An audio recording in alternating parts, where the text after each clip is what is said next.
Muy bien, pues el tema de hoy lo titulé Orquestador de Encuentros. Orquestador de encuentros. Y cuando escuchamos esta palabra orquestador, que viene de orquesta, ¿a qué te suena? Orquestador. Orquestador de orquesta, ¿a qué te suena? El que dirige la orquesta, ¿verdad? Pareciera ser. O el que tal vez, no necesariamente el director. Escucha, esto es muy interesante. Yo no sé si tú sabías, pero no es el director el que llama a los músicos. Hay alguien que organiza un concierto y que él se encarga de llamar a ciertas orquestas o a ciertos músicos principales, e incluso es el que se encarga de contratar al director. Si tú sabías, la música puede ser interpretada de distintas maneras. Un director ruso no va a interpretar la Quinta Sinfonía de Beethoven de la misma manera que un director mexicano. No sé si tú sabías esto, si has ido a escuchar música clásica alguna vez. Depende cómo suena la orquesta del director. Y en los ensayos el director va dando la pauta, pero no es el director el orquestador. El orquestador es el que organiza y trae a todos los elementos necesarios para que la orquesta funcione. Ahora, esto que voy a hablar no tiene nada que ver con una orquesta.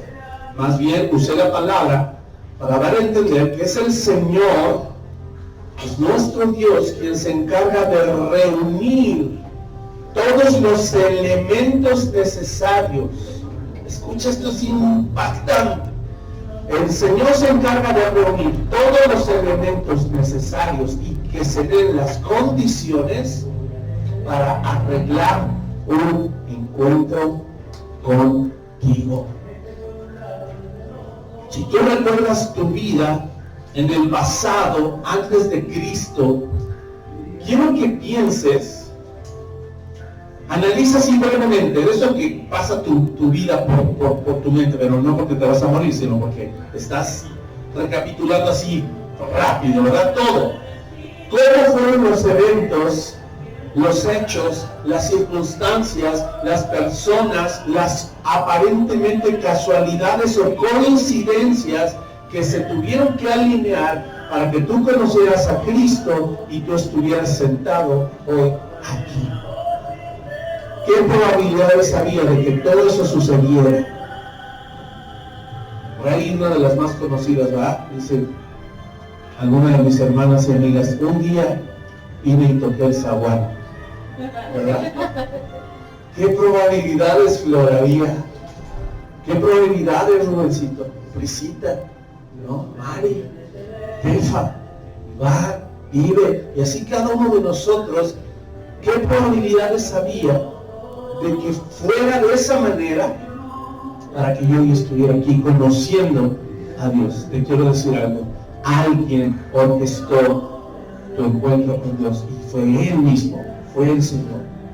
Así es que vamos a abrir nuestras Biblias.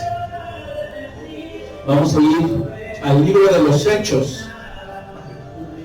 Hechos capítulo 8 nos va a ayudar a desenvolver esta historia maravillosa en donde vamos a encontrar una orquestación perfecta. Hechos capítulo 8, mira qué situación tan maravillosa. Y voy a dar un brevario en cuanto al contexto, va a ser muy breve, pero escucha. En nuestra introducción quiero que veamos cuál es el contexto. Ahí va a aparecer en la presentación. Vamos a ver cuál es el contexto. Vamos a ver los pasos del desarrollo de la iglesia en Jerusalén. Y ahora estos pasos tú te vas a dar cuenta que fueron orquestados por Dios. Dios anticipó que así sucediera. Te voy a dar todo el contexto de Hechos 1 a Hechos 8. ¿Sí? Todo lo que voy a hablar ahorita en la introducción solo es el contexto histórico de lo que sucedió del capítulo 1 al capítulo 8. ¿Estamos claros? ¿Sí? ¿Sí quedó claro esto? Ahora vamos a ver el contexto. Lo primero que sucede, Los primeros pasos del desarrollo de la iglesia de Jerusalén, el primer paso fue su fundación. La iglesia se fundó, ¿cierto? ¿En dónde? En una ciudad judía llamada Jerusalén, una ciudad del pueblo de Israel, la capital específicamente del reino del sur. Aunque el reino se haya dividido, ¿quién lo orquestó? En la soberanía de Dios, Él planeó que hubiera dos reinos. ¿Por qué no en Samaria? ¿Por qué no al norte? Cuando se dividió el reino del norte. ¿Por qué al sur? Aún eso tenía mucho que ver y el Señor preparó eso. En la fundación de la iglesia, ¿qué sucede? El día del Pentecostés, Jesús les dijo, vayan y esperen la promesa. Yo enviaré el Espíritu Santo, ¿cierto? Y en la fundación vemos que llega el Espíritu Santo, los llena a todos los que estaban en la casa, se posan como lenguas de fuego sobre sus cabezas y empiezan a hablar en otros idiomas las maravillas de Dios. Y ahí se levanta ¿quién? Pedro, y da su primer discurso. Y ahí se funda la iglesia. ¿Con cuántos miembros empezó la primera iglesia en Jerusalén? Vamos a ir, rápido, regresen. Pónganme el dedo en el capítulo 8 y vamos al capítulo 2. Verso 41. Así que los que recibieron su palabra fueron bautizados. Escucha esto. Y se añadieron aquel día como 3,000 personas. La iglesia de Jesús se fundó con 3,000 personas, de 0 a 3,000. ¿Cómo habrá predicado Pedro? ¿Verdad? Bueno, no, más bien cómo se movió el Espíritu Santo. Y esa es la primera etapa. La segunda etapa empieza una etapa de relación. ¿Qué empezó a pasar con estos primeros creyentes? Cuando se añade una gran multitud, la iglesia adopta una dinámica relacional. ¿Qué es eso? Que comienzan a desarrollar relaciones entre ellos. ¿A qué da pie esto? Que ellos empiezan a perseverar. ¿En qué? En la doctrina de los apóstoles, en la comunión, en el partimiento del pan y en las oraciones. Se empiezan a relacionar de esta manera. Además dice Hechos que ellos tenían en común todas las cosas y que vendían sus propiedades para que no hubiera necesidad entre ellos. ¿Cuántas veces a la semana crees que se reunían? Diario, Dani. Se reunían todos los días. Así es que a partir del próximo domingo nos vamos a ver. Como siempre, todo sigue igual, ¿verdad? Además de esto, vendían sus propiedades para que no hubiera necesidad entre ellos. Se reunían todos los días con alegría, dice la palabra, y con sencillez de corazón. Alababan a Dios, tenían el favor del pueblo. ¿Y qué provocó esto? Crecimiento constante. Ahora, después de esto, ¿qué crees que sucede? Viene una etapa 3 en la iglesia. Viene un periodo de persuasión. Persuasión, ¿cómo que persuasión? ¿Quién crees que quiso persuadir a los discípulos de dejar de hablar el evangelio?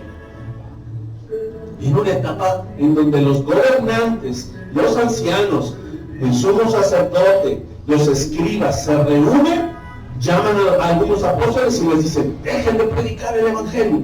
Los quieren persuadir, es decir, que empieza el primer ataque en contra de la iglesia. Si ustedes se siguen reuniendo en esa casa, vamos a juntar firmas, ¿verdad? Les vamos a echar las rancheras, ¿verdad? Un periodo de persuasión. No prediquen el evangelio, no alboroten a la gente con ese movimiento raro, ¿verdad? Dejen de lavarle el coco a las personas. Pero ellos no dejaron de predicar. Al contrario, ¿qué hicieron? Oraron. Y dice, oraron de tal manera que pidieron valor para seguir predicando y el lugar donde estaban tembló.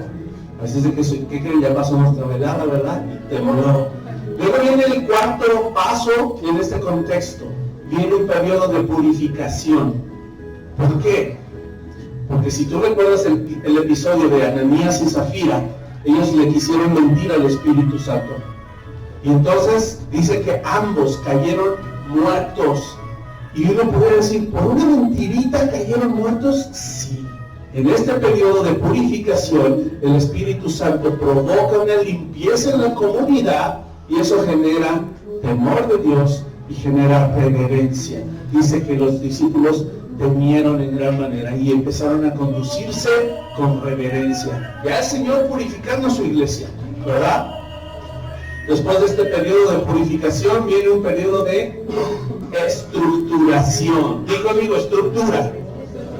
¿Dónde crees que estamos? Nosotros como iglesia local estamos más o menos por allí, poniendo estructura en nuestra iglesia. ¿Qué pasó en el periodo de estructuración, hermanos? Se establecen diáconos. Hechos capítulo 6. Estoy contando todo lo que sucedió del capítulo 1 al 8, ¿sabe? En el capítulo 6 viene una estructuración. Se establecen diáconos y la estructura se hace sólida. La dinámica de la iglesia en Jerusalén empieza a funcionar mucho mejor gracias a que ya hay diáconos y hay pastores, hay ancianos, junto con los apóstoles guiando todo. Después de ese periodo de estructuración, aquí se pone lo bueno, ¿verdad? Porque viene un periodo de persecución. Digo conmigo, persecución. ¿Quién empieza la persecución de manera dominante? El apóstol Pablo, que no era apóstol todavía, y le conocían como Saulo de Tarso. Él empieza a perseguir. ¿Y sobre quién crees que se fue? Sobre algún líder de la iglesia, Esteban. ¿Esteban qué era? Era diácono, era líder de la iglesia. Dice que lo atraparon, ¿verdad? Lo persuadieron igual, él predicó el evangelio y para ellos dijo una herejía y lo matan a pedradas y Saulo estaba consintiendo su muerte. Felipe, escúchame, también sufre la persecución, al igual que Esteban, quien había muerto bajo el consentimiento de Saulo. Y eso nos lleva, después de la persecución, a un periodo de dispersión. No solo fueron perseguidos, sino que ahora fueron dispersados. Qué tremendo es esto. Dice ahí en Hechos que toda la iglesia de Jerusalén fue dispersada, excepto los apóstoles. ¿Quiere decir que se disolvió la iglesia? 3,000 personas huyeron. Imagínate, era una iglesia grande y seguro ya no eran 3,000. Seguro eran más. Y la iglesia fue dispersada a causa de la persecución y solo quedan los apóstoles. ¿Tú crees que los apóstoles dejaron de predicar el evangelio? No, siguieron predicando. ¿Tú crees que la iglesia en Jerusalén volvió a crecer a pesar de la dispersión? Sí, obviamente ya andaban con cuidado, ¿verdad? Antes de salir se asomaban a ver si no había un vecino con una piedra, no vaya a ser que los fueran a matar, ¿verdad? Ellos andaban, pero ellos no se dejaron intimidar, ellos se mantuvieron. Pero fíjate qué interesante notar cómo que después de que se establece la iglesia, se fortalece la iglesia, se estructura la iglesia, crece la iglesia, comienza la persecución. ¿Por qué será eso? Y ese fenómeno Dios lo orquestó. Así se pensó, porque la dispersión, y si te gusta anotar, anota esto, la dispersión era necesaria. Escúchame, la persecución, esa era obligatoria. Escucha, él dijo, tendrán aflicción, serán perseguidos por causa de mi nombre, a muchos los arrojarán en la cárcel, a muchos los matarán. La persecución nos queda claro que esa era obligatoria, pero la dispersión no. Jesús mismo anticipó, los van a dispersar, ¿verdad? Él dijo, los van a perseguir y los van a matar. Pero a diferencia de la persecución, la dispersión era necesaria. ¿Quién orquestó también la dispersión? El Señor. ¿Sabes por qué? Porque hasta el momento la iglesia en Jerusalén había estado gozando de salud, gozando de purificación, gozando de estructuración, gozando de crecimiento, ¿verdad? Sin embargo, parece ser que se habían olvidado de un detalle. Se habían olvidado de la gran comisión. Ellos seguían evangelizando localmente. Pero ¿qué les dijo el Señor? Ir y hacer discípulos, predicar el evangelio en Jerusalén, en Judea, en Samaria y hasta lo último de la tierra. Y ellos ya estaban muy comodinos predicando solo en Jerusalén.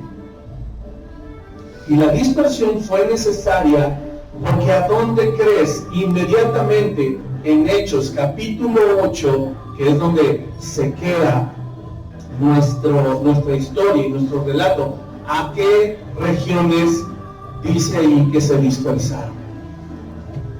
A Judea y a Samaria. ¿Quién los dispersó? Dios los dispersó. Dios los mandó porque habían olvidado la gran comisión. No podemos ser una iglesia que olvide la gran comisión, porque si no el Señor va a tomar cartas en el asunto, ¿verdad? Y si empezó la persecución, nosotros seguimos predicando, pero hay que ser sabios y entendidos. Probablemente hoy el Señor nos está pidiendo, ya les queda chico el patio de Rosy, ya es tiempo, ¿verdad? Ya dieron mucha lata. Entonces ahora les vamos a picar las costillas con las firmas y las cumbias, ¿verdad? Para que entonces prediquen más, se dispersen más, y la iglesia, ¿qué va a pasar? Crezca más la iglesia. ¿Bien?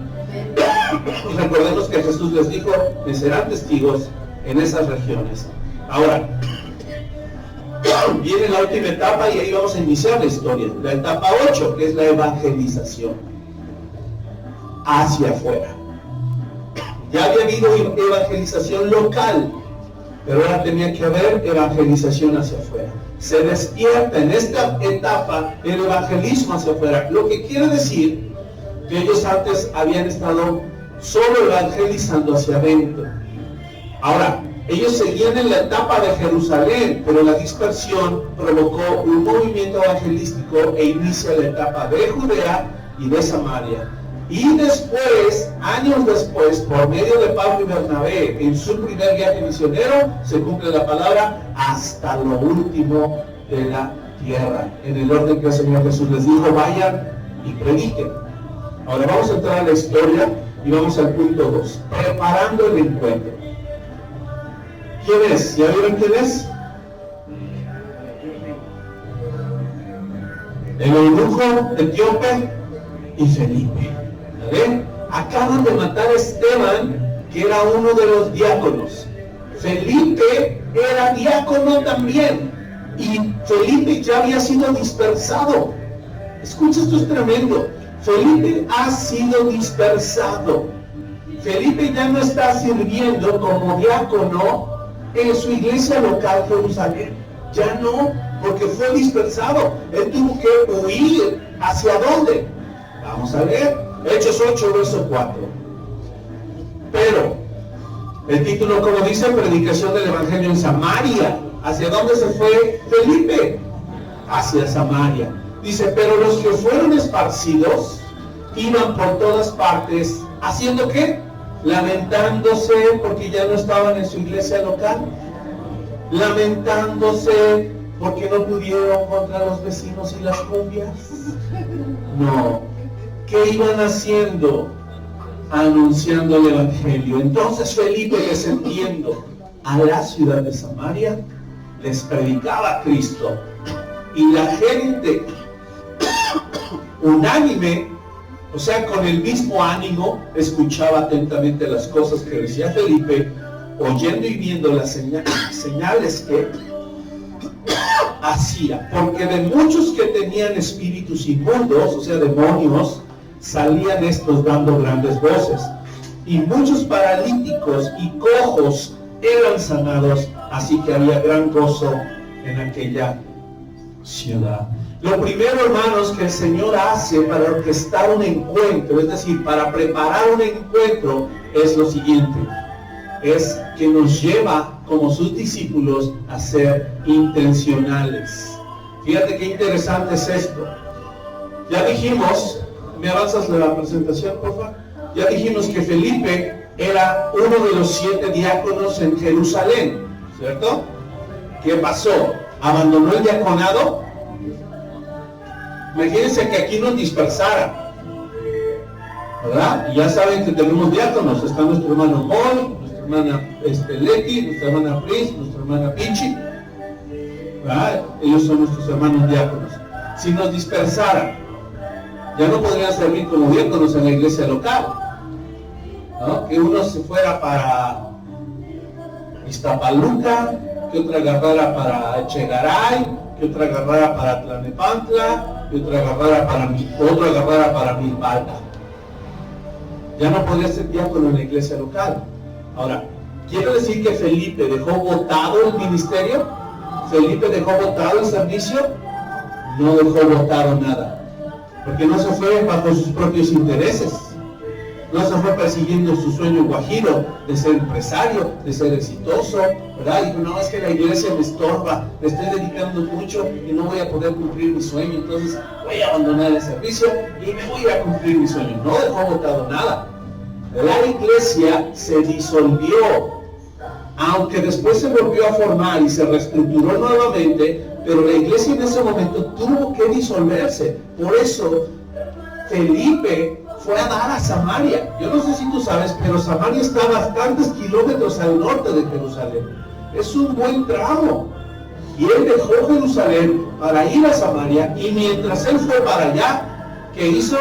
Él no dejó de predicar el evangelio. ¿Sale? Lo increíble, hermanos, lo increíble es que así como Esteban, Felipe era un hombre lleno de fe, lleno de sabiduría y lleno del poder del Espíritu Santo. Por eso lo eligieron para ser diácono. Pero te quiero decir algo. El cargo no los definía. El cargo no los definía. El llamado a ser discípulo sí los definía. Por eso cuando ellos son dispersados y ellos dejan de servir mesas en Jerusalén, ellos siguen haciendo lo que son verdaderamente, que es ser discípulos. Él no buscó un hueso en otra iglesia y dijo, a ver, acá sirvo mesas, allá que me ofrecen. No, él no hizo eso. Él dijo, porque el ministerio y el que me impongan las manos y me den un cargo en la iglesia local no me define. Sea yo diácono o no sea yo diácono, yo voy a seguir siendo lo que soy. Un hijo de Dios llamado a ser discípulo que predica el evangelio. El cargo, amado, no te define. El llamado a ser discípulo, sí. Tal vez Felipe dejó de servir mesas, pero no dejó de predicar el evangelio, porque él sabía la gran comisión. También él sabía la autoridad y el poder de Cristo respaldándolo, como lo aprendimos. Así es de que debemos vivir confiados, predicando el evangelio en todo tiempo, porque Dios tiene preparados encuentros con personas que ni nos imaginamos. Y Dios te quiere usar para encontrarse con otros a través de ti. Por eso debemos estar listos. Hay una frase del doctor John Gill que me encanta, lo aprendimos hace muchos años cuando estudiábamos un seminario, mi esposa y yo. Y él hablaba del poder y la autoridad de Cristo sobre el creyente, y él usó una frase que me encantó. Él dice que somos cartuchos de dinamita andantes. ¿Sabes de dónde viene la palabra dinamita? Lo aprendiste en el seminario. De dunamis, poder de Dios, ¿vale? Así como la imagen que va a aparecer allí, ¿vale? Nomás póngale más cachetito y ya se va a parecer más a ustedes, ¿verdad? No, no es cierto. Somos dinamitas con pies. En donde sea que estemos, debemos explotar por el evangelio. Más bien, explotar el evangelio allí en donde estemos y abrirnos paso, porque es el poder de Dios sobre tu vida. Vamos a seguir la lectura, verso 9. Dice, pero había un hombre llamado Simón. Es en Samaria, recuerda. Un hombre llamado Simón que antes ejercía la magia en aquella ciudad y había engañado a la gente de Samaria, haciéndose pasar por algún grande. A este oían atentamente todos, desde el más pequeño hasta el más grande, diciendo, este es el gran poder de Dios. Y estaban atentos porque con sus artes mágicas les había engañado mucho tiempo. Pero cuando creyeron a Felipe, que anunciaba el evangelio del reino de Dios y el nombre de Jesucristo, se bautizaban hombres y mujeres. También creyó Simón mismo, habiéndose bautizado, estaba siempre con Felipe y viendo las señales y grandes milagros que se hacían, estaba atónito. Wow, así es de que miren, no solo cuando Dios prepara el encuentro, no solo nos llama a ser intencionales, el Señor nos llama a usar el poder de Dios inigualable, ¿vale? Eso es lo segundo, no solo hay que ser intencionales, porque Dios prepara el encuentro usándote a ti. Dios va a mover circunstancias, cielo, mar y tierra para alcanzar a otros. Y tú y yo no sabemos a quiénes Él quiere alcanzar por medio de nosotros. Por eso Dios prepara el encuentro diciéndonos, sé intencional. Número 2, usa mi poder inigualable. Y aquí el poder de Dios sobre Felipe sobrepasaba cualquier poder mundano, cualquier poder que fuera atractivo para el mundo. Así es de que el evangelio le puede dar una mejor solución a cualquiera que busque su bienestar en la religión, a cualquiera que lo busque en el yoga, a cualquiera que lo busque en el humanismo, a cualquiera que lo busque en el materialismo o en el dinero o en el éxito personal. El poder del evangelio sobrepasa a todos. Usemos ese poder del evangelio. ¿Ven? Fíjense, dice siguiente versículo, verso 14. Cuando los apóstoles que estaban en Jerusalén oyeron que Samaria había recibido la palabra de Dios, ¿qué hicieron? Vámonos, refuerzos. Enviaron allá a Pedro y a Juan, los cuales, habiendo venido, oraron por ellos para que recibiesen el Espíritu Santo, porque aún no había descendido sobre ninguno de ellos, sino que solamente habían sido bautizados en el nombre de Jesús. Entonces les imponían las manos y recibían el Espíritu Santo. Cuando vio Simón, el mago, que por la imposición de las manos de los apóstoles se daba el Espíritu Santo, qué terrible, escucha, les ofreció dinero. Les ofreció dinero diciendo, dadme también a mí este poder para que cualquiera a quien yo impusiere las manos reciba el Espíritu Santo. Entonces Pedro le dijo, tu dinero perezca contigo, porque has pensado que el don de Dios se obtiene con dinero. No tienes tú parte ni suerte en este asunto, porque tu corazón no es recto delante de Dios. Arrepiéntete pues de esta tu maldad y ruega a Dios si quizá te sea perdonado el pensamiento de tu corazón, porque en hiel de amargura y en prisión de maldad veo que estás. Respondiendo entonces Simón dijo, rogad vosotros por mí al Señor para que nada de esto que habéis dicho venga sobre mí.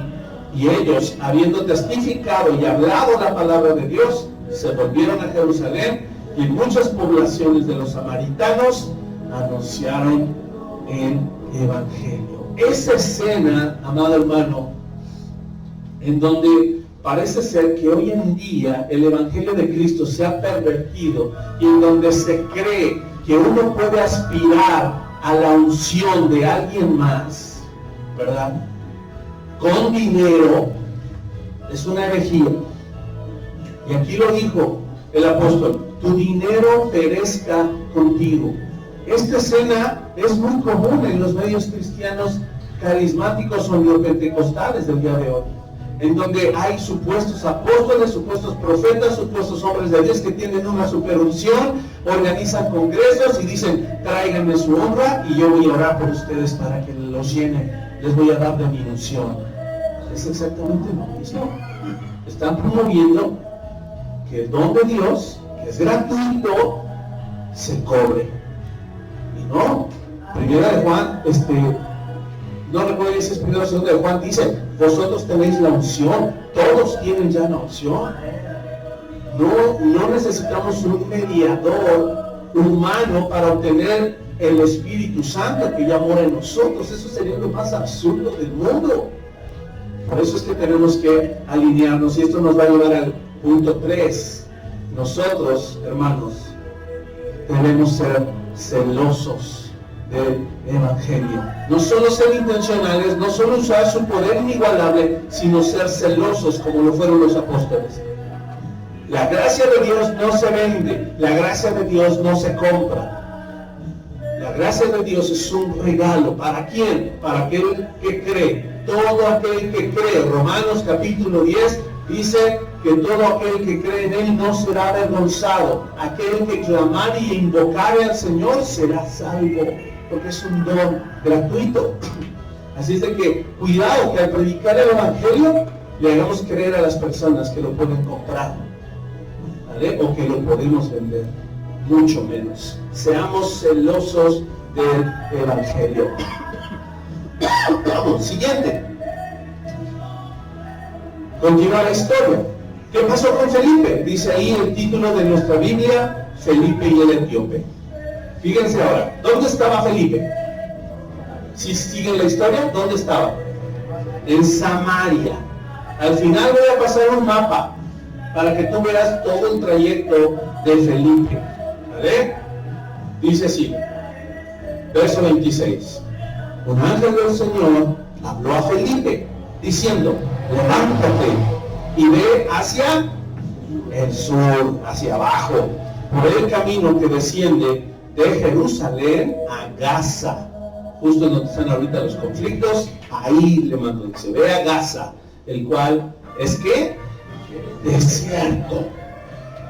¿Por qué? ¿Cómo que desierto? Ahora mira la respuesta de Felipe. El verso 27 dice: entonces Felipe se quejó y le dijo al Señor: Señor, hay un avivamiento en Samaria, a mí me usaste y quieres que deje el lugar. ¿No dice así mi Biblia? No dice así. ¿Qué dice que hizo? Felipe se levantó y se fue. Acaba de haber un avivamiento en Samaria. Escucha. Primero te persiguen.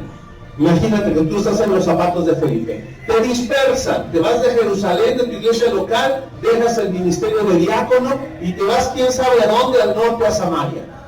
Y por Samaria, porque no se llevaban, tú lo sabes, no se llevaban los del pueblo de Israel y los samaritanos. Y ahí el Señor le permite empezar a hacer una obra evangelística poderosa, tanto que los apóstoles van con él y hay un avivamiento tremendo. Y Felipe dice: Señor, ahora entiendo por qué nos dispersaste. Wow, tú tenías un lugar preparado para mí aquí, donde está el poder, donde está el avivamiento, donde está la gloria, ¿verdad? Y Dios le dice: vete al sur, a Gaza, en donde hay desierto.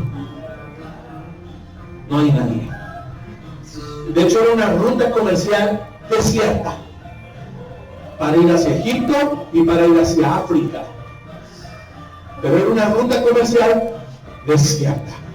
Así como cuando nos quedamos varados, ahora que se nos ponchó la llanta mi esposa y yo rumbo a Guadalajara, en medio de Michoacán, no había nada, ni señal, más que víboras. Ahí tuve que aplicar, ¿verdad? Sobre león y áspid pisarás, y ahí estaba yo, bien valiente, pisando víboras. No es cierto, no me corrió. Por cierto, les debo esa historia. La víbora al pie de la carretera, de por un lado. Y Dios le dice a Felipe: ve allá al desierto, a Gaza. Estás aquí en el seminario de oración, y estás en el seminario y tu iglesia bien bonita, bien llena del Espíritu. No, ve allá donde es un lugar desierto. Y ahí va Felipe. Ahora, esto nos lleva al punto 4.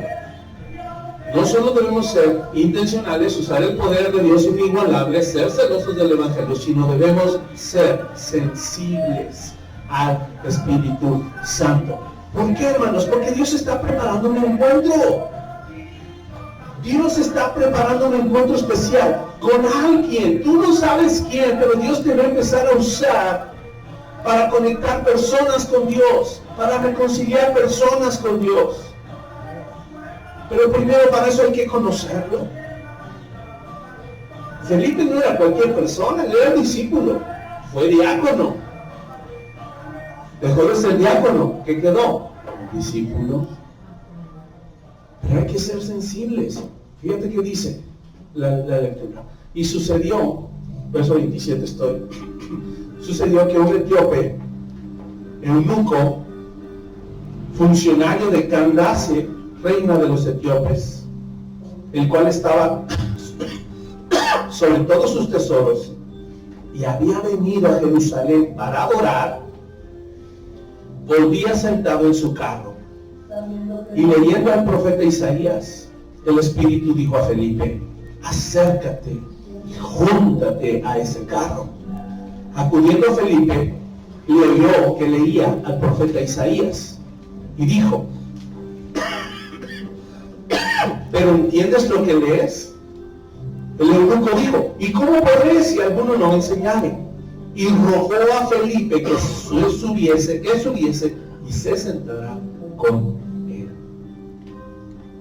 Hermanos, no solo hay que ser sensibles al Espíritu Santo para ir a donde Él dice que vayamos. Hay que ser sensibles para hablarle a las personas que Él nos dice que le hablemos. Y para estar en el momento correcto, en el lugar correcto, cuando Él dice que debemos estar en ese lugar. Por eso yo te animaba a que cuando sientas una carga en el corazón por predicarle a alguien, no solo ores. Orar solo es para ir a orar, para agarrar valor. Ya no pidas por la voluntad de Dios. Ya no digas: Señor, ¿será que tengo que...? No. Si sientes una carga, tienes que ir a orar por valor, por denuedo, por audacia, por sensibilidad, por discernimiento, porque Dios está preparando un encuentro. Sé obediente, hazlo. Ya tú sabes que Etiopía, ¿hacia dónde estaba? ¿Hacia dónde? ¿En qué continente está? África. En África. ¿Qué dijimos de la ruta comercial? Hacia abajo, hacia Gaza. De hecho, cruzaban por ahí, por la región del Mar Rojo, por Egipto, para llegar a toda esa área de África. Y este hombre no solo era etíope, era eunuco. Si tú sabes lo que un eunuco es, en la antigüedad los reyes acostumbraban tomar esclavos, hacerlos sus siervos y castrarlos para ponerlos al servicio en su palacio, y que no corrieran la tentación de tener relación sexual ni con la reina ni con el harén de mujeres que tenían los reyes, ¿verdad? En la antigüedad, los reyes paganos. Y este hombre que era etíope, que era eunuco, funcionario de la reina, por eso era eunuco, porque servía a una reina, ¿verdad? Él estaba sobre todos los tesoros, o sea que era el tesorero, tenía un puesto alto. Lo interesante es que dice que este eunuco, ¿de dónde venía? En el de Jerusalén. ¿Y qué estaba haciendo en Jerusalén? Adorando. ¿A quién? A Dios. ¿Era creyente? Sí. ¿Era discípulo? No. Porque Dios prepara encuentros con creyentes para convertirlos en discípulos. ¡Qué hermosura! Ahora, no se sabe a ciencia cierta, no se sabe si el eunuco era etíope que había creído en Dios, o era judío que se había ido esclavo a Etiopía. No se sabe, no se dice clara y específicamente. Cualquiera que haya sido el caso, cualquiera, no importa cuál haya sido el caso es que Dios ya había estado preparando el corazón de este hombre. ¿Qué hacía un eunuco etíope? No sabemos, con el rollo de Isaías en las manos. ¿Qué hacía? A veces me recuerda a situaciones en donde personas, cuando me han contado su testimonio o he sabido de testimonios de alguien, dicen: es que un día alguien me regaló una Biblia. Alguien, ¿quién? Ni me acuerdo. Y un día me sentía muy mal y volteé así a donde nunca volteo, o abrí un cajón que nunca abro y había una Biblia y la saqué y la abrí y leí justo lo que el Señor quería de mí. Porque el Señor usa y mueve todas las circunstancias y usa todos los recursos y todas las personas para orquestar un encuentro con alguien. Entonces, es irrelevante cómo llegó el rollo de Isaías a manos del eunuco, pero es muy relevante lo que el Señor quería hacer a través de Felipe. Por eso, todavía no te me adelantes, dale. Ya se me adelanté, pero no importa. Debemos justo no solo ser sensibles, ya déjalo, ser sensibles al Espíritu Santo, sino también, número 5, ser sabios al abordar a las personas. ¿Por qué sabios al abordar a las personas? Porque no llegó Felipe todo con el fuego del avivamiento y dijo, ay, estoy en fuego, pero a ver tú, para el carro, ¿eh? Y tú, a ver, eunuco, tú vas a decir algo, eres un pecador, y no sé. No. Un calladito, sensible, sí celoso, usando el poder de Dios, pero sabio al abordar a las personas, porque el Espíritu le dijo, acércate al carro. No le dijo, habla, dijo, acércate al carro. Y en cuanto él escucha que el eunuco está leyendo Isaías, y ahorita vas a ver qué porción estaba leyendo, impactante, es cuando él con sabiduría, no metichote, ¿ah? No con garrote, no imprudente, no insolente, no altivo, no jactancioso, no soberbio, no altanero. Él le dice, ¿entiendes lo que lees? Hasta el momento en que ya Felipe sabía. Dice, Señor, ya estoy aquí caminando en este camino desierto. Y yo porque allí iba, ¿no? No veo a nadie, no hay ni una alma. Y después de horas a lo lejos, atrás escucha un carruaje. Dice, pues voy a pedir aventón tal vez, aunque sea. Y entonces el Señor le dice, acércate al carro. Y se acerca. Escucha Isaías, la escritura. Y le dice al eunuco, ¿entiendes lo que lees? Cuando somos sabios, hermanos, para abordar a las personas, porque somos sensibles primero al Espíritu Santo, el corazón de las personas se puede abrir. Y por eso el eunuco le dice, ¿y cómo podré si alguno no me enseñare? Te ruego que subas, siéntate conmigo, ten un cachito, explícame. Vamos a ver el verso 32. El pasaje de la escritura que leía era este: como oveja a la muerte fue llevado, y como cordero mudo delante del que lo trasquila, así no abrió su boca, en su humillación no le hizo justicia. Mas su generación, ¿quién la contará? Porque fue quitado de la tierra su vida. Respondiendo el eunuco, dijo a Felipe, te ruego que me digas de quién dice el profeta esto, de sí mismo o de algún otro. Diríamos, de pechito. De pechito. Porque así el Señor nos pone. De pechito para que clamemos a Él. Quiero que medites y que ahorita te traslades a tu propia historia y que veas con cuánto amor, con cuánto cuidado, cuántos detalles Dios ha tenido cuidado de ti para que tú llegues a un momento preciso en la historia de la humanidad y tú puedas decir, Señor, te ruego, revélate a mí. Es lo que el eunuco estaba pidiendo. Revélate a mí. Yo te quiero conocer. Y Dios ha preparado el encuentro de todos y cada uno de los que están aquí, amado. ¿Cómo no creer en Él? ¿Cómo no amarlo? Pero mira, aún en el ímpetu, quiero decirte, Felipe siguió siendo sabio.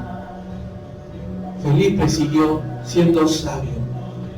Ahí tal vez hubiera dicho, ¡ay! Me enseñaron mi seminario de evangelismo, pecador, ¿verdad? No, él tomó su tiempo. Él tomó la paciencia que solo el Espíritu puede dar. Y con esa sabiduría dice el verso 35, mira la grandeza de nuestro Dios usando a Felipe. Entonces Felipe, abriendo su boca y comenzando desde esta escritura, dice, comenzando desde esta escritura. Quiere decir que ¿qué paso le presentó primero en el Evangelio? La solución, el sacrificio, ¿verdad? No empezó con el primer punto, no empezó con las primeras 3 malas noticias. ¿O sí? Aún escúchame, el seminario de evangelismo y esos 8 puntos que tú aprendiste no es una fórmula estricta, legalista, que si no la aplicas no va a funcionar. Tú no sabes lo que Dios ha ido preparando en el corazón de una persona. Porque probablemente Dios había estado preparando al eunuco y probablemente el eunuco ya sabía que era pecador y por eso estaba en búsqueda de redención. Hay personas que saben que son pecadoras y no necesitan que las hundas más. Y por eso necesitas ser sabio cuando prediques el Evangelio, sensible al Espíritu Santo y acercarte al carro cuando Él te diga y abrir la boca cuando Él te diga. Por eso el evangelismo no es una obra humana, es una obra poderosa del amado y amante Espíritu Santo que quiere convencer, preparando un encuentro sin temor al final con esa persona. Y no sabemos nosotros, por eso hay que ser sensibles. Dice, comenzando en esta escritura, le anunció, ahora sí dice, el Evangelio de Jesús. Ahora sí incluyó lo demás. Y yendo por el camino, llegaron a cierta agua y dijo el eunuco, aquí hay agua. ¿Qué impide que yo sea bautizado? ¿Quién le enseñó al eunuco que tenía que ser bautizado? Felipe. Le anunció todo el Evangelio. Y le dijo, y vas a tener que congregarte. La tradición, muchos dicen que fue Felipe, fue el eunuco etíope quien fundó la iglesia en Etiopía.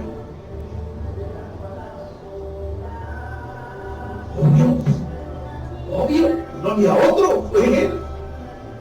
¡Qué tremendo! Si tú y yo no somos sensibles y predicamos como no debemos, de acuerdo a la guianza del Espíritu Santo, podríamos caer en el riesgo de que el eunuco nos saque patadas de su cara. Diga, sácate, ya no quiero escucharte. Pero tenemos que ser tan sabios para que sea al revés, que recibamos la invitación. No podrías venir a enseñarme la Biblia, no podrías venir a mi casa y explicarme el Evangelio. ¿Qué le dijo Zaqueo a Jesús? No le dijo nada. Con la pura mirada, yo creo que Zaqueo se sentía tan miserable, por eso de lejos y trepado en un árbol, siendo publicano, recaudador de impuestos, no tenía ni la cara de acercarse a Jesús y decirle, ven a mi casa. Le vio los ojitos y Jesús fue sensible. Lo vio ahí y le dijo, ese hombre necesita ser perdonado, ese hombre necesita dejar la carga, necesita dejar la amargura de su corazón, el rechazo con el que ha vivido de todo el pueblo judío, porque lo odia, porque es recaudador de impuestos, necesita ser sanado. Y le dice, Zaqueo, solo por tus ojitos voy a ir a tu casa. Y Zaqueo feliz. Y Jesús ni el Evangelio le expuso, no vas a sentar a comer con él conchas con nata. Y Zaqueo se arrepintió y fue salvo. Y lo vemos en el fruto. Dice, a todos los que he defraudado les voy a regresar más de lo que les defraudé. Seamos sabios, hermanos, pero sí prediquemos el Evangelio completo, para que entonces cumplamos la gran comisión, no solo de predicar, sino de hacer discípulos y bautizarlos en el nombre del Padre, del Hijo, del Espíritu Santo. Entonces baja el eunuco y dice, aquí hay agua. ¿Qué impide? Y Felipe le dijo, si crees de todo corazón, bien puedes. Y respondiendo dijo, creo que Jesucristo es el Hijo de Dios. Y mandó parar el carro y descendieron ambos al agua, Felipe y el eunuco, y le bautizó. Amado, Dios va a mover cielo, mar y tierra Va incluso a poner a una iglesia en avivamiento en pausa. Va a dejar las 99 para ir por la oveja perdida. Y ese eres tú y ese soy yo. Y aquí estamos. Voltea a tu vecino y dile, aquí estamos. El Señor nos está buscando. El Señor va a seguir perseverando. No nos va a dejar. Qué maravilloso es Él. Siguiente punto, dice estar preparados en la palabra de Dios. ¿Verdad? Y ya lo vimos básicamente. ¿Qué hizo? Dice, comenzando de esta escritura, pero le anunció el evangelio completo de Jesús. Yo te pregunto, ¿podrías tú predicar el evangelio a partir del arca de Noé? ¿Podrías predicar tú el evangelio a partir de Josué derribando los muros de Jericó? Yo te pregunto, ¿podrías predicar el evangelio tú a partir del sistema de sacrificios del tabernáculo? ¿Podrías tú predicar el evangelio a partir de la ¿cómo le llaman? Tiene una palabra, la transposición, el arrebatamiento de Enoc, ¿verdad? Que dice que Enoc caminó con Dios y fue arrebatado a los cielos. ¿Podrías predicar el evangelio a partir de allí? Porque tú no sabes en qué punto está la gente en cuanto al conocimiento de Dios. Y cuando tú te acercas a una persona, esa persona está en un punto en su relación, él con Dios. Ahí, en donde esa persona está, única y muy particular, a partir de allí, tú podrías presentar el evangelio. Por eso es que tenemos que estar preparados en la palabra de Dios. No nada más decir, no me importa que sabe o que no sabe. A ver, siéntate, 3 malas noticias. No. Eres pecador, su ira está sobre ti, Él te va a juzgar y te va a condenar y te vas a morir en el infierno. No, hay que saber. Por eso hay que estar preparados en la palabra de Dios. ¿Sabes cómo predicarle a un mormón? Si no tienes vecinos mormones, ni te preocupes. Pero si tienes un vecino mormón, sí, tienes que aprender cómo a partir de su creencia falsa llevarlo al evangelio. Eso hablábamos ayer, ¿se acuerdan? Estar preparados en la palabra de Dios. No, yo no más creo en Dios, yo he sido buena persona. Eso habla la Biblia. A partir de ahí predican el evangelio. Son justos sus argumentos. Son justos sus argumentos de donde partimos, porque sus argumentos es su defensa, es la defensa de su propio evangelio, pero su propio evangelio no nos va a salvar. El evangelio de Jesucristo sí. Y por eso, ¿cuál es nuestra misión?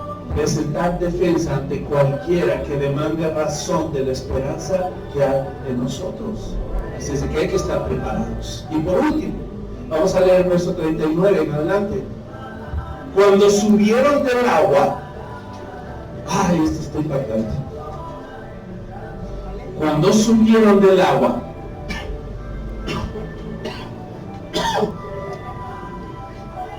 el Espíritu del Señor arrebató a Felipe y el eunuco no le dio más y siguió gozoso su camino. Pero Felipe se encontró en Azoto y pasando anunciaba otra vez que el evangelio en todas las ciudades hasta que llegó a Cesarea. ¿Han oído de la teletransportación? O sea, no nada más tenemos un superhéroe que corre rápido. ¿Se acuerdan de Elías? No nada más tenemos un superhéroe que para el sol. Josué. Sí fue Josué, ¿verdad? No nada más tenemos un superhéroe que abre el mar, Moisés. Tenemos ahora un superhéroe que se puede teletransportar. El Espíritu del Señor arrebató a Felipe y el eunuco no le dio más. Al eunuco le importó No, porque no importa el mensajero, importa el mensaje y el que envía el mensaje, y ese fue el Señor. El encuentro se cerró. Por eso el eunuco se fue gozoso su camino a hacer lo que solo un discípulo podía hacer, y establecer una iglesia. Pero Felipe, ¿qué? El Señor, por medio del Espíritu, ¡pum!, desaparece y ¡pum!, aparece en una ciudad llamada Azoto. Y dice que allí él seguía haciendo lo que lo definía, su llamado, ser discípulo de Cristo, predicando y anunciando el Evangelio en todas las ciudades hasta que llegó a Cesarea.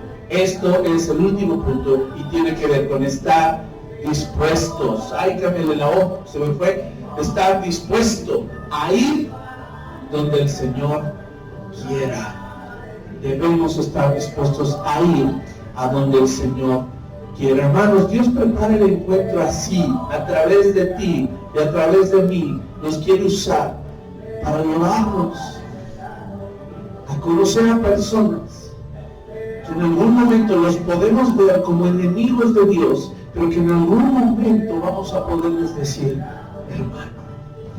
hermano, hermana, somos hijos del mismo Padre, somos miembros de su familia, somos miembros de su cuerpo, somos su iglesia. Hermano, hermana, déjate usar por Dios, porque ese es el milagro más grande que vas a poder presenciar. No que se paró el sol, no que se abriera el mar, no que cayeron los muros, no que fueron teletransportados, sino que un alma se arrepiente y pasa de muerte a vida, de tinieblas a luz, de corrupción a eternidad. Ese es el mayor milagro que podemos ver. Yo te pregunto, ¿estás dispuesto a ir a donde el Señor quiera? Para terminar, quiero que veas el mapa. Del lado izquierdo está el mapa chiquito. Y si tú ves allí, está el Mar Muerto, que es el pedazo azul más grande. Y hacia arriba hay un río que sigue hacia otro puntito azul, el Mar de Galilea. ¿Vale? Y le hicimos un zoom al Mar Muerto. Y dale clic. Ahí está Samaria. ¿Cuántos vieron ya Jerusalén? Busquen Jerusalén. Es donde está el mouse. ¿Ya vieron ahí? Ahí estaba Felipe. La iglesia es perseguida y dispersada. Y mueve el mouse hacia arriba. Y Felipe llega a Samaria. Y luego de Samaria, Dios le dice: ve al sur. ¿Hacia dónde es el sur? ¿Hacia arriba o hacia abajo? ¿O a la derecha o a la izquierda? Hacia abajo. Dale clic. Dale clic. Ahí está abajo la flechita roja, Gaza. ¿Está cerca? Y además es desértico, es un paso desértico, una ruta comercial, no había nada. Y después, ¿quién desaparece de Gaza? ¿Y dónde creen que aparece? En Azoto. Allí. Y ya de ahí, ya no puse la última flechita, pero ¿dónde está Cesarea?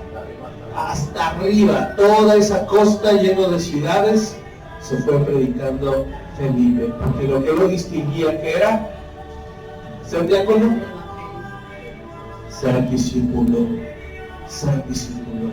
Así es de que tú y yo estamos llamados por el orquestador para preparar encuentros con el Señor. Llévate esto en tu corazón. Vamos a ser fieles al Señor. Si tú le quieres conocer más, dime, acércate a mí y vemos, nos sentamos, empezamos a estudiar. Va a empezar un tiempo de transición en donde vamos a empezar a sentarnos con ustedes, ya no a pastorear nada más, a discipular como debe ser, porque eso es algo que necesitamos, ir al fondo para quitar cualquier argumento, cualquier barrera, cualquier altivez que hay en nuestro corazón, cualquier pretexto, cualquier excusa para recibir exousia. ¿Se acuerdan? Ni rima tanto, pero bueno, se les quedó ahí grabado seguro. Vamos a orar y vamos a pedirle al Señor que nos ayude como su iglesia amada. Padre amado, estamos muy agradecidos. Nos sentimos plenos, sabiendo que como iglesia y como hijos tuyos nos has llamado. Tú eres el gran orquestador de encuentros, y el primer encuentro que has orquestado es el nuestro. Amado, quiero pedirte, medita en esta oración. ¿Dónde estarías si Cristo no hubiera llegado a tu vida? Si el Padre no hubiera orquestado un encuentro contigo. Y si recuerdas cada uno de esos detalles, hoy agradécele al Señor y dile: Padre, me asombra mucho más tu amor, que nada de esto fue coincidencia, nada de esto, Señor, fue probabilidad, fue casualidad, fueron eventos al azar. No fue así, Señor. Fuiste tú, con tu mano soberana, predestinándome, escogiéndome, llamándome para ser tu hijo, para ser un discípulo tuyo. Y Señor, de esa misma manera, con el mismo amor, paciencia, ternura, misericordia que tú me trataste, yo sé que hay otros a quienes estás preparando en su corazón, a quienes tu Espíritu Santo está obrando en ellos para preparar un encuentro glorioso, como fue conmigo. Por eso te pido, úsame, Señor. Dile al Señor con tus propias palabras. Dile: úsame, Señor. Quiero ser obediente, quiero ser sensible a tu voz. Señor, todo lo que has determinado.